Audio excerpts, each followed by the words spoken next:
to my channel. I hope you're having an amazing day. Today I'm going to do a tour of my kitchen and my dining room.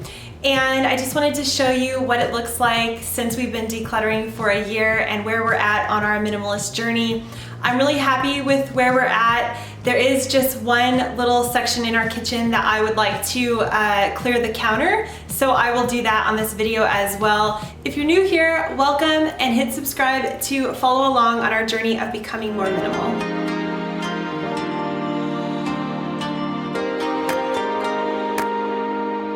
Here we have a surfboard that's made out of wood by my husband. And then turning around, here's our kitchen. So this teal wall behind me, my husband and I were inspired when we went on our trip to New Zealand.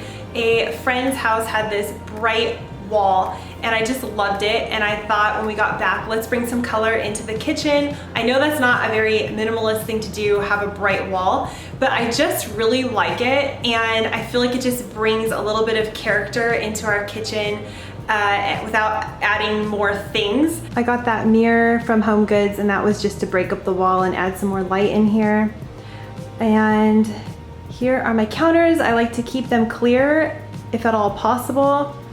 And then here I have a real plant. I want to hang this, but I haven't found the right hanging situation, so I set it on that shelf and it looks really cute, so I might leave it there. And then just some framed photos and a mirror that I've had for quite a long time. And then our plant, which I really like. And I keep these shelves clear most of the time. Sometimes the kids put their shoes on there when we're getting in and out of the house a lot. And here I keep the knives up on the shelf because we use them often and I want to keep them away from the kids. And I keep our hot water kettle out because we use it all the time throughout the day. And right now I'm trying to, I think it's called propagate another plant oven. And then this is the area that I want to clear off. So we use this many times a day. This is our bread maker, which we only use maybe once or twice a week. So, and then that's a huge bag of bread flour I got from Costco for really cheap. So that's a great deal. And then the Ninja, which we do use quite a few times a day, but I think what I'm going to do is I'm going to clear out this cupboard, rearrange it, and then that way I can fit the bread maker and the Ninja down there. I'm just gonna pull everything out of this cabinet, wipe down the shelves, and I think I'm gonna remove a shelf, and then I'm gonna see if I can fit that stuff in there. And the point is that we do use these items over here, so I can just have easy access to pull them out and put them away.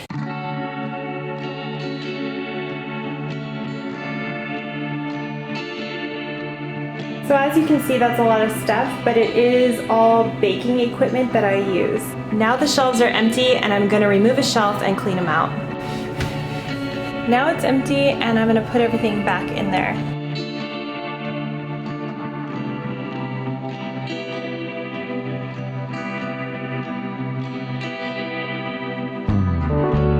I'm happy with that. I was able to get the bread maker and the bread flour in there. I couldn't get the Ninja in there, but that's okay because we use that several times a day. This is what this area looks like now, and I think that looks so much better. I love having a clutter-free area. What I've noticed is in my life, clutter attracts clutter. So if I have a counter that's covered in things, even if it's stuff that I'm using throughout my day, I just find people tend to just stick more stuff in that area, including myself. So if I see a pile of things, I just naturally want to unload more stuff into that same area. So that's one huge thing that has changed since trying to become minimal. I wish we were the type of people that had beautiful cupboards inside with beautiful dishes, but this is more, I think, real life how most people's cupboards look. But as you can see, this is what our cupboard looks like, and maybe someday it will look like that. I would love to have open shelves with beautiful dishes, but right now in our lives we are working with what we have, and this is how our kitchen cabinets look. And here are the cups. We went from having probably 100 cups down to just these few cups that Grant uses, the coffee cups, and then a reusable to-go cup, and then just a few coffee cups, and then I was able to fit all our vitamins over here. After reading an article about how bad plastic is, I've decided I'm gonna get rid of all these plastic plates. I think the melamine, from what I've heard, isn't as bad, so I think I'm gonna keep this one, but let me know in the comments, I would love to know. Now we're trying to eat off of our ceramic glass plates. We'll see how this goes. And you're using the glass bowl, huh? What I've read is mostly it's about hot food going onto the plates, but I just think we're gonna see what we can find to replace these. So I only keep about 5 or 6 dishes of the stuff we use every day, and then I've put all the extra stuff in another cupboard. Over here in the far corner, I've put all of our dishes that I think we might use one day, or in case something breaks. But the thing is, I don't want to have everything in our daily use everyday area, because what happens is people just keep taking cups, keep taking bowls, and they never wash them, and it's way easier to just have a small amount. Then people are forced to wash them and dry them and put them back. That way our sink doesn't become completely overrun with dirty dishes. Up here I have all our baking supplies. So I have all of our different flours, quinoa, and sugars up there. I have oils and the sugar we use most often, and then Grant's Cliff Bars. This corner cabinet, and I'm pretty sure this kitchen is from IKEA, which is kind of cool with these corner cabinets, but this is a Lazy Susan type thing, but it's just empty now. It used to be full in there. And we have just bowls and a salad spinner and an electric mixer. Right by the oven, I've decided to put all of our pots and pans because that just seems the most logical to me. And in this drawer we have the, stuff you would use for cooking.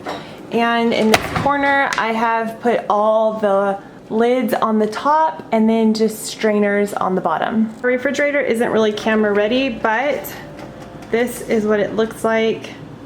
And right now I'm doing something a little different. And comment below and let me know if you do this as well, or if you have any tips and tricks. But what I've just started doing is taking only $100 to the grocery store in cash, having it in an envelope, and trying to only spend $100 per week on groceries.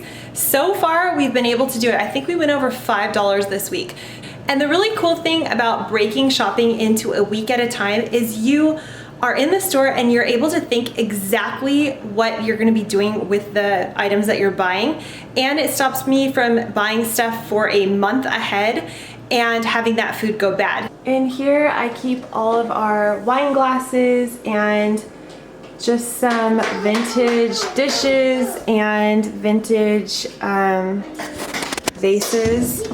And I'm keeping this stuff for now because I really enjoy it, and I don't feel that I should deprive myself because I want to be more minimal. If we were to, move into some kind of really tiny place, I might get rid of it, but right now I really enjoy this stuff.